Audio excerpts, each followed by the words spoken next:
Hello hello hello दोस्तों, कैसे हैं आप लोग। आशा करता हूँ थोड़ा अच्छे होंगे आप लोग। थोड़ा सा पानी का है भैया, थोड़ा सा पानी पी लिया जाए अच्छे तरीके से, दिमाग फ्रेश हो जाता है। आप लोग भी पी लीजिए, कोई दिक्कत वाली बात नहीं है। अम,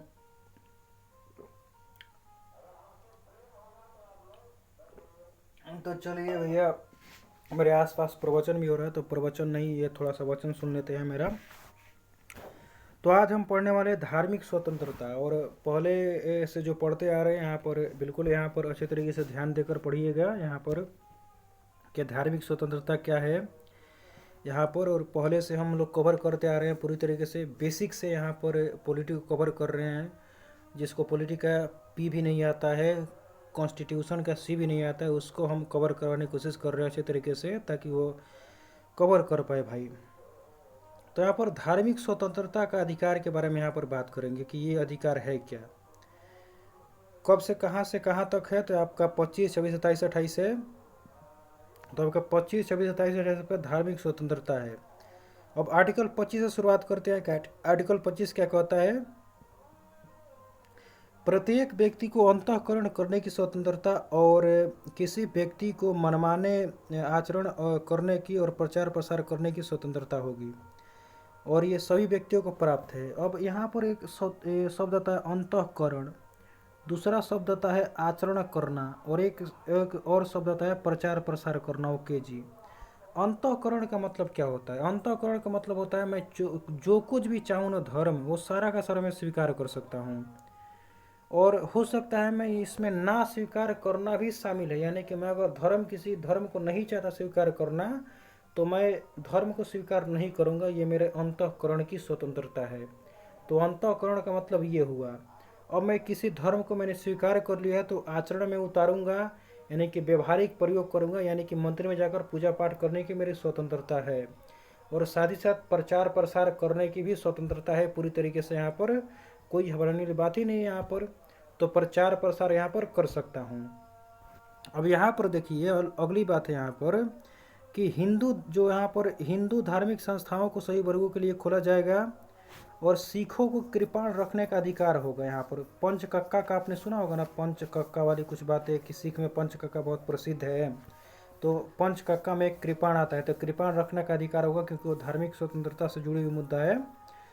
आगे आपका है धार्मिक स्वतंत्रता का निम्नलिखित सीमाएं होंगी, जैसे कि सार्वजनिक स्वास्थ्य सीमा का ध्यान यहाँ पर रखा जाएगा, कानून का ध्यान रखा जाएगा, सदाचार यहाँ पर। अगर इसके लिए अगर मुझे धार्मिक स्वतंत्रता को छीनना पड़े, तो यहाँ पर धार्मिक स्वतंत्रता को मैं छीन सकता हूँ। और 5 कक्का में क्या कहता है?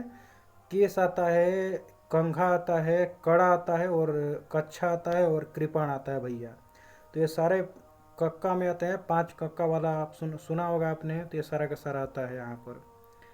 अब आर्टिकल 26 क्या कहता है? आर्टिकल 26 कहता है कि प्रत्येक धार्मिक समुदाय को, जो भी धार्मिक समुदाय है, हमारे पास बहुत सारे धार्मिक समुदाय हैं, तो प्रत्येक धार्मिक समुदाय, जैसे कि मुस्लिम धार्मिक समुदाय, हिंदू धार्मिक समुदाय, क्रिश्चियन वाला धार्मिक समुदाय, हमारे पास बहुत सारे धार्मिक समुदाय हैं। तो प्रत्येक धार्मिक समुदाय को अपने धार्मिक मामलों का प्रबंध करने का अधिकार होगा। और यद्यपि ये विधि द्वारा निर्धारित सीमाओं के तहत होगा। मैंने कहा ना कि सीमा हर जगह लगाना जरूरी होता है, क्योंकि स्थितियाँ कब कैसी हो जाएंगी आप नहीं जानते हो। तो स्थितियाँ से निपटने के लिए हमेशा प्रयोग किया जाता है मौलिक अधिकारों में, क्योंकि इसको लेकर लोग कोर्ट में चले जाते हैं, तो ये हमेशा लिखा जाता है। इसीलिए आर्टिकल 27 कहता है कि राज्य ऐसा कोई कर नहीं लगाएगा जिससे प्राप्त आय किसी धर्म विशेष की उन्नति के लिए व्यय की जाती है, यानी कि टैक्स नहीं लगाओगे। अगर मैं धर्म प्रचार के लिए कोई यहाँ पर अगर पैसा दे रहा हूँ किसी को, तो उस पर टैक्स नहीं लोगे। अगर मैं कोई धार्मिक मंदिर बनाने के लिए अगर मैं यहाँ पर पैसा दे रहा हूँ, तो आप कर नहीं लोगे उस पर। सरकार इस पर, इस तरह के पैसों पर कोई कर नहीं लेती है। और आर्टिकल 28 बड़ा मज़ेदार है यहाँ पर कि यह राज्य की शिक्षा संस्था में धार्मिक शिक्षा निषेध करता है। अब यहाँ पर धार्मिक शिक्षा का देखो, यहाँ पर 4 प्रकार की शिक्षा संस्था हो सकती है। अब एक शिक्षा संस्था हो सकती है जो राज्य द्वारा वित्त पोषित होती है पूरी तरीके से।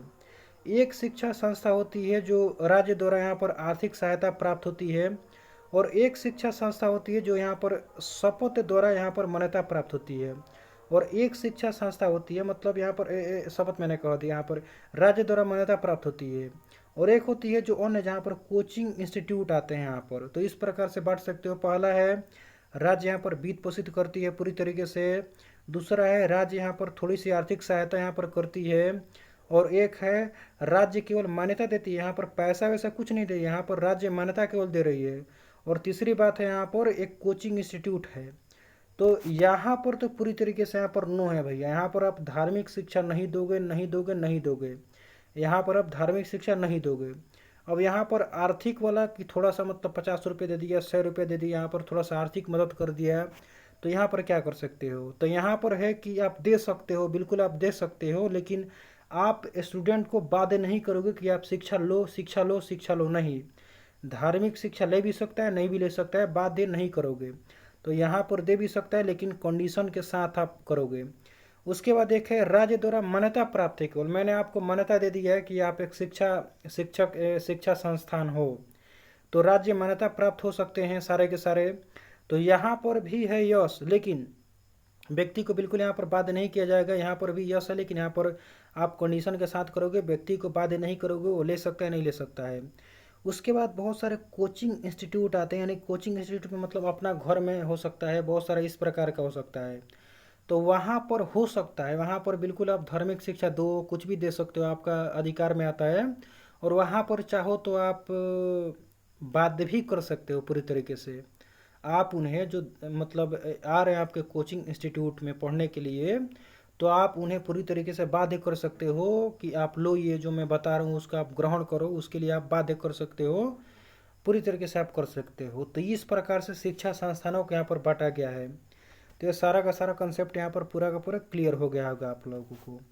तो यहाँ पर आगे चलते हैं थोड़ा सा। अब सबरीमाला थोड़ा सा विवाद अच्छे तरीके से समझते हैं। सबरीमाला विवाद हुआ था जो पुराना हो चुका है, लेकिन फिर भी इसे देखना बहुत जरूरी है, क्योंकि यहाँ से कंसेप्ट बहुत क्लियर होता है। देखो, केरल वाला मामला था, केरल में मामला चल रहा था। यहाँ पर अयप्पा स्वामी जो हमारे जैसे ब्रह्मचारी प्रकृति के थे, जैसे हमारे यहाँ आप समझ सकते हो हनुमान जी जैसे है ना, हमारे जैसे जो साउथ में यहाँ पर अयप्पा स्वामी उनको माना जाता है, जो हमारे ठीक हनुमान जी जैसे आपके अयप्पा स्वामी है, जो ब्रह्मचारी प्रकृति के हैं।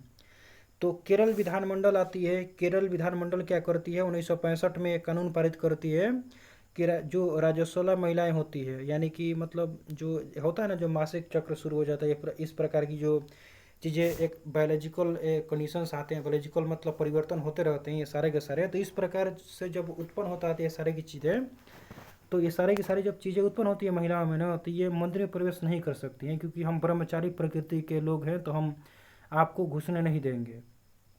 तो ये सारा का सारा, और ये मामला केरल विधानमंडल ने यहाँ पर पूरी तरीके से क्या किया, केरल विधानमंडल ने यहाँ पर एक कानून ही बना दिया। अब हाई कोर्ट ने कहा, यहाँ पर हाई कोर्ट के पास ये मामला गया है। यहाँ पर हाई कोर्ट ने क्या कहा, यहाँ पर 1991 में मामला हाई कोर्ट के पास जाता है, 1991 में। और हाई कोर्ट ने भी इसे सही तरीके से सही ठहराया यहाँ पर।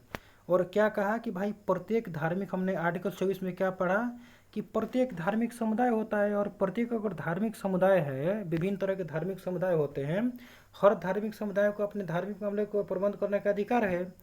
अगर हर धार्मिक समुदाय को प्रबंधन करने का अधिकार है, तो प्रबंधन करने दो।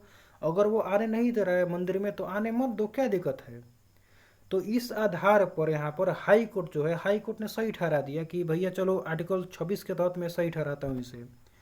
लेकिन फिर एक केस होता है, Indian young lawyers association case होता है सुप्रीम कोर्ट में। मतलब यहाँ पर सुप्रीम कोर्ट बड़ा मजेदार केस है। ये केस करते हैं, फिर सुप्रीम कोर्ट में मामला जाता है।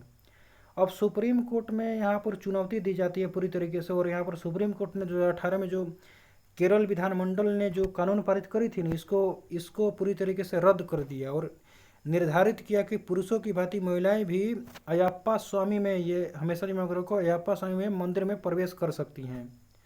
यहाँ पर मंदिर में प्रवेश कर सकती है। और तर्क क्या दिया, अभी देखो सुप्रीम कोर्ट का सबसे अच्छी बात क्या होती है कि तर्कों पर बात करता है। तर्क का मतलब क्या होता है, रीजनेबल बात करता है। ऐसा नहीं है कि मुंह उठाकर कुछ भी बात कर देगा मनमाने तरीके से, नहीं, रीजनेबल तरीके बताता है, रीजनेबल मतलब बात करेगा वो। तो सुप्रीम कोर्ट का तर्क क्या था, सुप्रीम कोर्ट का तर्क, अगर बात इसके तर्कों को देखो तो यहाँ पर तर्क देख लीजिए। पहला तर्क था कि महिलाओं को मंदिर में जाने से रोकना संविधान में प्रदत्त समानता के मौलिक अधिकार का विरोधी है। बिल्कुल यहाँ पर आप एक तो समानता का खंडन कर रहे हो भाई, कैसे मतलब यहाँ पर क्यों जाने से रोक रहे हो, समानता का खंडन कर रहे हो पूरी तरीके से आप। दूसरी बात है, केरल विधानमंडल का कानून आर्टिकल 25 में प्रदत्त धर्म के अनुसार आचरण करने की स्वतंत्रता से महिलाओं को वंचित कर रहा है। आर्टिकल 26 वाला तो ध्यान दे रहा है कि वो ये थी, लेकिन यहाँ पर आर्टिकल 25 में जो प्रदत्त यहाँ पर धार्मिक स्वतंत्रता है उसको तो तुम खंडित कर रहे हो ना। अगर किसी को आपा स्वामी में अगर रुचि है, कोई ब्रह्मचारी प्रकृति का अगर होना चाहता है तो क्यों नहीं हो सकता है यहाँ पर, महिलाएं क्यों नहीं हो सकती यहाँ पर। तो अगर उनको रुचि उसमें है, जागृत अगर हो रहा है, तो क्यों नहीं तुम अगर इस प्रकार से ठीक करते हो। तो ये केरल विधानमंडल के बारे में कहा जाता है पूरी तरीके से यहाँ पर। और आगे है, हाई कोर्ट ने स्वीकार किया कि धार्मिक समुदाय को अपने धार्मिक समुदाय को धार्मिक मामले के प्रबंध करने का अधिकार है, लेकिन इसके द्वारा किसी नागरिक के उसके अधिकारों को वंचित नहीं किया जाए। कितना अच्छा बात यहाँ पर कहा गया है कि भैया मैं अपने धार्मिक मामलों का प्रबंध करने का मेरा अधिकार है। मैं ये बताऊंगा कि फूल कैसे आपको ले आना है, मैं बताऊंगा कि फूल ऐसे बनाया जाता है, फूल इस प्रकार से होगा, ये मतलब आप मिठाई ले सकते हो, आप इस प्रकार से ले सकते हो, पूजा इस प्रकार की, पूजा की साधना पद्धति बता सकता हूँ, पूजा की विधि व्यवस्था बता सकता हूँ, फूल बता सकता हूँ किस प्रकार का फूल यहाँ पर मतलब जरूरी होता है, क्या होता है, इस प्रकार से मैं बता सकता हूँ। यानी कि इस प्रकार का प्रबंधन करने का अधिकार मेरा है इस प्रकार से। लेकिन प्रबंधन करने का अधिकार में ये शामिल है कि आप दूसरे का मतलब जो अधिकार है ना, समानता का अधिकार, धार्मिक स्वतंत्रता का अधिकार, जिसको आप खंडित कर दो, ये बड़ा घटिया बात है। तो इसने सुप्रीम कोर्ट ने कहा कि ये आपने, हाई कोर्ट ने बिल्कुल यहाँ पर आपने ध्यान नहीं दिया, ये ध्यान देना चाहिए था आपको। प्रबंधन में ये सारा का सारा शामिल नहीं होता है, प्रबंधन में ये सारा का सारा शामिल होता है, इस पर आपको ध्यान देना चाहिए था। तो यहाँ पर सारा का सारा सबरीमाला वाला विवाद आपको समझ में आ गया होगा पूरी तरीके से। तो ये सारा का सारा मामला था, ये सारा का सारा चीज़ समझ में आपको आ गया होगा। आगे है, समय बचा हुआ है हो, समय तो है अभी। तो आगे देखते हैं सांस्कृतिक और शैक्षिक अधिकार। यहाँ पर आर्टिकल 29 और 30 के बारे में थोड़ा बात करते हैं। आर्टिकल 29 क्या कहता है, नागरिकों के सभी वर्गों को अपनी भाषा, लिपि और संस्कृति के संरक्षण का अधिकार होगा। यानी कि नागरिक चाहे तो भाषा, लिपि और संस्कृति के संरक्षण का अधिकार होगा। और किसी भी व्यक्ति के साथ शिक्षा संस्था में, किसी व्यक्ति के साथ शिक्षा संस्था में भेदभाव नहीं किया जाएगा, मतलब इसके आधार पर।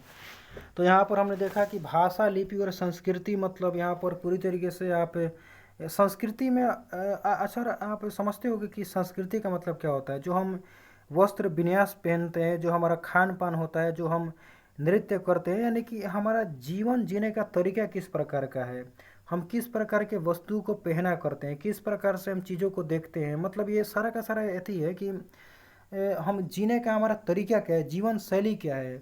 तो संस्कृति और सभ्यता में कभी कोई अंतर भी पूछता रहता है। तो संस्कृति का मतलब क्या होता है कि हमारी जीवन जीने का तरीका क्या है, जीवन शैली हमारी किस प्रकार का है। उसमें हमारा वस्त्र विन्यास भी आता है, उसमें हमारा खान पान भी आता है, उसमें हमारा नृत्य भी आता है, उसमें हमारा संगीत भी आता है, उसमें हमारा बहुत सारी चीज़ें आती रहती है। तो सारा का सारा काम आता रहता है, यही तो विविधता एकता है। तो ये सारा का सारा काम करता है। ओके जी। आर्टिकल 30 थोड़ा देख लेते हैं। आर्टिकल 30 क्या कहता है कि सभी अल्पसंख्यक, चाहे वे धार्मिक हो या फिर भाषाई हो, अल्पसंख्यक आप दो तरीके से मान सकते हो, एक आप भाषाई माइनॉरिटी मान सकते हो, या एक आप भाषा के आधार पर मान सकते हो, या धर्म के आधार पर मान सकते हो। तो उनको मन अनुकूल शिक्षा संस्था में स्थापित करने का अधिकार होगा। अपने मन के अनुसार शिक्षा संस्था स्थापित कर सकते हैं, इसमें कोई घबराने वाली बात नहीं है। ओके जी। तो यहाँ पर यदि माइनॉरिटी शिक्षा संस्था की संपत्ति का अधिग्रहण अगर किया जाता है, तो यहाँ पर क्या किया जाएगा, मतलब बाजार दर पर मुआवजा दिया जाता है उनको। आप जानते होंगे कि ब्याज दर पर उनको, मतलब बाजार दर पर उनको मुआवजा दिया जाता है। तो संसद ने राष्ट्रीय अल्पसंख्यक आयोग अधिनियम 1992 यहाँ पर पारित करती है, और यह प्रावधान किया गया कि सर्वाधिक जनसंख्या वाला समूह यानी कि बहुसंख्यक, भारत में भी देखो, भारत में बहुसंख्यक कौन है, बहुसंख्यक भारत में जिसकी सर्वाधिक जनसंख्या यानी कि हिंदू, हिंदू भारत में बहुसंख्यक है। और उसके अलावा जो भी मतलब शेष बच जाते हैं, उनके अलावा जो भी राष्ट्रपति मतलब घोषित कर दे, जिन्हें राष्ट्रपति केंद्र सरकार अल्पसंख्यक समूह का दर्जा दे दे, वो अल्पसंख्यक माने जाते हैं। अब राष्ट्रपति ने यहाँ पर देखिए, राष्ट्रपति ने अभी तक 6 धार्मिक समुदायों को अल्पसंख्यक दर्जा का दिया, जैसे कि मुस्लिम, सिख, ईसाई, बौद्ध, पारसी, जैन। ये सारा का सारा याद करने का तरीका क्या है?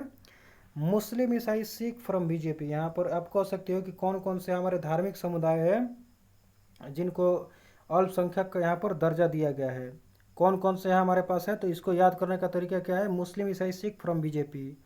मुस्लिम, ईसाई, सिख फ्रॉम बीजेपी, ये हमारा याद करने का तरीका है। मुस्लिम, ईसाई, सिख फ्रॉम बीजेपी, मुस्लिम, ईसाई, सिख फ्रॉम बीजेपी, मुस्लिम, ईसाई, सिख फ्रॉम बीजेपी, मुस्लिम, ईसाई, सिख फ्रॉम बीजेपी, मुस्लिम, ईसाई, सिख फ्रॉम बीजेपी। याद हो गया होगा आपको। अब देखते हैं अल्पसंख्यक शिक्षा संस्था का मतलब क्या होता है, कब से परेशान कर रहा है अल्पसंख्यक शिक्षा संस्था। अल्पसंख्यक शिक्षा संस्था, अल्पसंख्यक शिक्षा संस्था ये क्या है भैया, थोड़ा इसके बारे में जान लेते हैं, इसका मतलब क्या होता है। तो अल्पसंख्यक शिक्षा संस्था का मतलब होता है, इससे तात्पर्य एक ऐसी शिक्षा संस्था से है जो किसी अल्पसंख्यक के द्वारा स्थापित करी गई है। मतलब यह स्थापित किसके द्वारा करी गई है? मैं स्थापित करूंगा, अगर कोई हिंदू स्थापित करेगा तो इसे अल्पसंख्यक नहीं कहा जाएगा। जब कोई अल्पसंख्यक का स्थापित कर रहा है तो उसे ही अल्पसंख्यक हम कहेंगे। ओके जी। जो प्रमुखतः अल्पसंख्यक के शैक्षिक हितों को पूर्ति करता हो, जो अल्पसंख्यक जो होते हैं ना उनके शैक्षिक हितों की पूर्ति करता हो, बिल्कुल यहाँ पर। अब इनको मतलब भारत सरकार ऐसा क्या देती है, थोड़ा सा मतलब कुछ तो यहाँ पर देती होगी ना। तो यहाँ पर अल्पसंख्यक शिक्षा संस्था को भारत में कुछ विशेष छूटें हासिल है, जैसे कि इन संस्थानों में धर्म के आधार पर सीटें आरक्षित की जा सकती है। और आर्टिकल 15 का 5 हमने आरक्षण वाली व्यवस्था की बात करी थी ना, और जो 15 का 6 हमने कहा था, इसके तहत यहाँ पर जो आरक्षण दिया जाता है इन पर लागू नहीं होता है। बिल्कुल इसके बारे में तो हम अच्छे तरीके से जानते हैं। अब शिक्षकों और कर्मचारियों की भर्ती में उन्हें स्वायत्तता प्राप्त होती है, बिल्कुल यहाँ पर। और पाठ्यक्रम आदि के निर्धारण में कुछ स्वायत्तता बिल्कुल होती है कि पाठ्यक्रम इस प्रकार का होगा। ये माइनॉरिटी थोड़ा सा मतलब देख सकते हैं इस बारे में। और राज्य समय समय पर उन्हें विशेष सहायता अनुदान दे सकती है, बिल्कुल यहाँ पर देती है, बिल्कुल यहाँ पर। और आगे, लेकिन अल्पसंख्यक शिक्षा संस्था भी पूर्णतः राज्य के नियंत्रण से मुक्त नहीं है। ये शब्द जोड़ना बहुत बहुत बहुत जरूरी था, ये शब्द जोड़ना, क्योंकि पूर्णतः नियंत्रण, राज्य के पूर्णतः नियंत्रण से आप बाहर नहीं हो भाई। राज्य यहाँ पर है अभी भी, मतलब पूर्ण रूप से आप मतलब इतनी नहीं हो आप, तो नियंत्रण से मुक्त नहीं हो, और राज्य जनहित में नियंत्रण कर सकता है। तो यहाँ पर हमने सारा का सारा हमने फिर यहाँ पर देखा कि धर्म क्या होता है। मुस्लिम और ईसाई को बीजेपी से सीखना चाहिए, ये भी, ये कोई मतलब ऐसा नहीं है कि बीजेपी से सीखना चाहिए। यहाँ पर ये भी याद करने का तरीका मैंने यहाँ पर डेवलप किया था कि मतलब कौन कौन से यहाँ पर, बहुत सारे लोगों को याद नहीं होता है ना, जैसे कि मुझे भी बहुत याद नहीं हो रहा था। तो मैंने इस प्रकार से थोड़ा थोड़ा मतलब यहाँ पर एक काम करना शुरू किया कि कौन कौन से ऐसे माइनॉरिटी यहाँ पर है जिसको मतलब होना चाहिए। तो सारा आप याद कर सकते हो कि बौद्ध है, जैन है, पारसी है, आपका मुस्लिम है, ईसाई है, कौन कौन है जिनको अभी माइनॉरिटी को दर्जा दिया गया है, कौन कौन माइनॉरिटी हमारे भारत में है जिनको यहाँ पर दर्जा दिया गया है। तो आप इससे याद कर सकते हो कि धर्म क्या होता है। मुस्लिम और ईसाई को बीजेपी से सीखना चाहिए। ओके जी। यहाँ पर टाइम है कि हमारे पास कि हो चुका है? तो यहाँ पर लगभग हो ही चुका है। इसके बारे में तो अब हम कल ही बात करेंगे, यहाँ पर संवैधानिक उपचारों का अधिकार, क्योंकि यहाँ पर डॉक्टर अम्बेडकर ने बहुत अच्छी बात करी है यहाँ पर। तो इसके बारे में हम बात कल ही करेंगे। और यहाँ पर अब समझ में आ गया होगा आपको कि यहाँ पर क्या होता है अल्पसंख्यक शिक्षा संस्था, इससे मतलब क्या होता है, अल्पसंख्यक शिक्षा संस्थानों को क्या क्या फ़ायदे दिए जाते हैं, हमारे पास भारत में कौन कौन से अल्पसंख्यक मौजूद हैं, भाषाई रूप से कौन कौन से हैं। उसके बाद हम तो मूल रूप से धार्मिक रूप से जो अल्पसंख्यक उनको हमने देखा यहाँ पर। उसके बाद हमने देखा कि 29 में कैसे यहाँ पर भाषा, लिपि और यहाँ पर कैसे सांस्कृतिक संरक्षण का अधिकार है, कैसे यहाँ पर इस प्रकार से सांस्कृतिक और शैक्षिक अधिकार किस प्रकार काम करता है। उसके बाद हमने देखा ये सबरीमाला वाला हमने विवाद देखा है, किस प्रकार यहाँ पर किस प्रकार मतलब सुप्रीम कोर्ट सोचती है। आपको समझ में आएगा इस तरह के कार्यों से ना, आपको समझ में आएगा। ये जो मैं यहाँ पर जजमेंट सुना रहा हूँ, सुप्रीम कोर्ट के तर्क क्या थे, सुप्रीम कोर्ट के तर्क क्या थे, हाई कोर्ट के तर्क क्या थे, बहुत सारे आप केस सुनेंगे, बहुत सारे केसेस को पढ़ाऊंगा। अभी तक तो मैं बहुत सारे केसेस को पढ़ा ही चुका हूँ, आगे भी बहुत सारे केसेस को पढ़ाऊंगा। तो यहाँ पर बहुत सारे केसेस को आपको समझ में आएगा कि किस प्रकार हम सोचते हैं, क्या सोचते हैं, कैसे सुप्रीम कोर्ट अपने तर्कों से साबित करता है कि यहाँ पर, और फिर जुडिशियल रिव्यू किस प्रकार करता है, अपने तर्कों को किस प्रकार सुधारता भी, ये भी हमें दिमाग में रखना होता है। ये सारा आर्टिकल 26 हम कर ही चुके हैं, ये सारा का सारा हम सबरीमाला विवाद देख ही चुके हैं। ये हमने शायद आज शायद हमने देखा था कि हमने भूल गया, मैं कल देखा था कि आज देखा था, फिर भी मतलब लगभग कितने प्रकार की हम कर ही चुके हैं। कितने प्रकार के शिक्षा संस्था होते हैं, क्या होते हैं। 4 प्रकार के शिक्षा संस्था होते हैं। कहाँ कहाँ पर आप धार्मिक शिक्षा दे सकते हो, कहाँ कहाँ पर आप धार्मिक शिक्षा नहीं दे सकते हो, कहाँ कहाँ पर आप धार्मिक शिक्षा देने के लिए आप बाध्य कर सकते हो। सारा का सारा हम काम कर ही चुके हैं। तो इस अब आपको इस तरह के कंसेप्ट में आपको समझ में आएगा, सारा आपको पूरी तरीके से समझ में आने वाला है। अब मतलब मैंने कहा ना कि आप आगे अब जाओगे ना, पूरी तरीके से आप पढ़ोगे ना अच्छे तरीके से, कोई पुस्तक उठाकर पढ़ो। इसे चाटने के बाद एक ही कंपल्सन मैं आपके साथ रखता हूँ कि अच्छे तरीके से चाट जाओ। और चाटने के बाद आप मतलब कोई पुस्तक उठा लो आप, लगभग जिसे आप मतलब 1 महीने में पढ़ने वाले थे उससे आप 10 दिनों में कवर कर लो। क्योंकि 90% आप चीज़ें जानते हो भाई, 90% चीज़ें जानते हो, कुछ फैक्चुअल चीज़ें जान लोगे और कुछ नहीं होने वाला है। उसके बाद आप केवल पीआई की लगाओ, क्वेश्चन लगाओ, सारा का सारा आप करो और कुछ नहीं करना है। अच्छे तरीके से होगा आपका, क्वेश्चन कर पाओगे। और आप क्वेश्चन करके देखा भी करो, ऐसा नहीं है कि मुझ पर विश्वास करके यहाँ पर ऐसी करो, नहीं। क्वेश्चन करके आप देखा करो कि क्या है क्या नहीं है, आप मैं जो कह रहा हूँ क्या अप्लाई हो पा रहा है, नहीं अप्लाई हो पा रहा है। तो इस प्रकार से आप देखा करो। ऐसे ही हम लोग मतलब नहीं यार, क्यों हम किसी का समय बर्बाद करें, क्यों हम किसी का अथी करें। तो यहाँ पर ये होना चाहिए बिल्कुल यहाँ पर। तो चलिए दोस्तों, समय भी लगता है हो गया पूरी तरीके से यहाँ पर। आज के लिए तो अब हम इतना ही रखेंगे, और कल हम अच्छे तरीके से शुरुआत करेंगे। आपका जो प्रोहिबिशन होता है, सर्टियोररी होता है, आपका मैंडेमस होता है, इसे हम अच्छे तरीके से समझेंगे कि क्या हमारे पास संवैधानिक उपचार है। सारे के सारे हम अच्छे तरीके से समझेंगे, क्योंकि वहाँ से क्वेश्चन हमेशा बनते हैं। इस बार के पीटी में भी पूरी तरीके से क्वेश्चन आया हुआ है, प्रोहिबिशन को लेकर क्वेश्चन आया हुआ है। तो 2024 में पीटी 2024 में भी क्वेश्चन आया हुआ है प्रोहिबिशन को लेकर। आप अगर क्वेश्चन देखे होंगे तो आप जानते होंगे। तो अच्छे तरीके से इस प्रकार से हम करते चलेंगे, आपको घबराने की कोई ज़रूरत नहीं है, मैं अच्छे तरीके से करा रहा हूँ। तो बाय बाय, गुड नाइट, और जय मैया सरस्वती और जय भवानी की जय। जय ईश्वर, जय अल्लाह, हर कोई के लिए जय जय भाई। हर कोई अच्छे तरीके से रहे, हर कोई अच्छे तरीके से जिए, कोई इसमें घबराने वाली बात नहीं है। तो बाय बाय, गुड नाइट।